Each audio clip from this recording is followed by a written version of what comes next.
देर रात जब एक तरफ इजरायली सेना गाजा में आग बरसा रही थी, रॉकेट और ड्रोन से अटैक जारी थे। बमबारी से त्राहिमाम मचा हुआ था। जब पूरा गाजा जल रहा था, ठीक उस वक्त नेतन्याहू की उनके अधिकारियों के साथ बैठक जारी थी। मशवरे लिए जा रहे थे कि आखिर कैसे बंधकों को हमास के कब्जे से सही सलामत छुड़ाकर उनके घरों तक पहुंचाया जाए।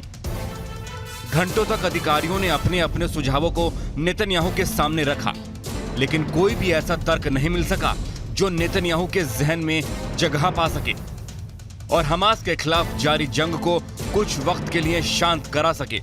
रात गहरी होती गई और सुबह होने से ठीक पहले इजरायल के प्रधानमंत्री कार्यालय की तरफ से एक बयान दिया गया।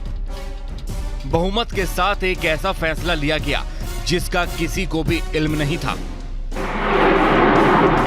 खबर आई कि इजरायली कैबिनेट ने 4 दिन के लिए युद्ध विराम की शर्त मान ली है। यह फैसला चौंकाने वाला था, लेकिन यह एक समझौता है जो हमास के साथ किया जाएगा। इसे कुछ ऐसे समझें कि इन 4 दिनों के युद्ध विराम यानी करीब 96 घंटे के दौरान लड़ाई को पूरी तरीके से रोक दिया जाएगा। इसके बाद हमास की तरफ से पहले 50 बंधकों को रिहा किया जाएगा। दावा किया जा रहा है कि इसमें करीब 30 बच्चे और 12 महिलाओं को छोड़े जाने का प्रस्ताव है, जबकि हमास के कब्जे में 40 बच्चे और 13 से ज्यादा महिलाएं होने का दावा है।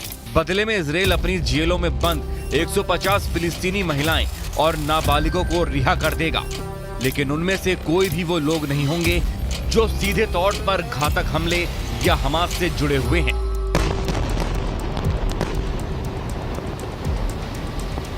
समझौते में एक शर्त यह भी है कि अगर युद्ध विराम आगे भी जारी रहता है तो हमास के कब्जे में 30 अन्य जो बंधक हैं उन्हें भी वो अगले 4 दिनों में रिहा कर देगा।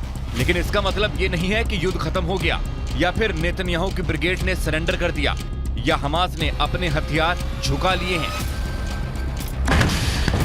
इन 4 दिनों के बाद इजरायल फिर से मैदान में एक्टिव हो जाएगा। ये दावा खुद नेतन्याहू कर रहे हैं। नेतन्याहू का कहना है इस तरह की बातें की जा रही हैं कि बंधकों को रिहा करने के बाद युद्ध रोक दिया जाएगा। हम युद्ध में हैं और हम युद्ध तब तक जारी रखेंगे जब तक हम अपने सभी लक्ष्य हासिल नहीं कर लेते। युद्ध में कई चरण होते हैं और बंधकों की रिहाई में भी कई चरण होंगे, लेकिन हम तब तक नहीं रुकेंगे जब तक हम पूरी तरह से जीत नहीं जाते। सभी बंधकों को वापस लाना हमारा सबसे पवित्र कर्तव्य है।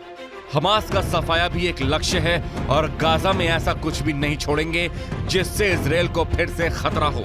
आज रात हमारे सामने एक कठिन निर्णय है, लेकिन ये सही निर्णय है।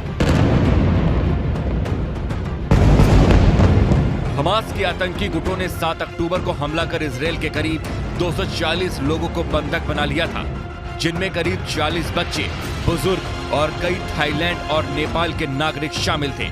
मीडिया रिपोर्ट्स के मुताबिक हमास ने युद्ध विराम के दौरान इजरायली सेना से हर दिन 6 घंटे की रोक की मांग की थी, जिस पर काफी हद तक सहमति भी जताई गई।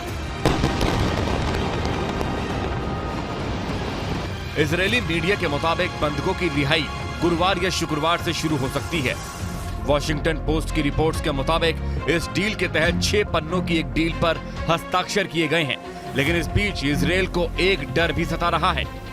डर यह है कि सीजफायर के दौरान हमास हथियारों की खेप की पूर्ति कर सकता है, गाजा में बिछे सुरंग के जाल में खुद को तेजी से एक्टिव कर सकता है और खाने पीने के साथ ही जरूरत का सामान भी जुटा सकता है।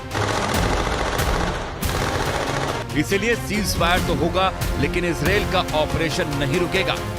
हमास के अड्डों पर उसकी हर वक्त नजर रहेगी और हमास के लड़ाकों की खोज भी जारी रहेगी।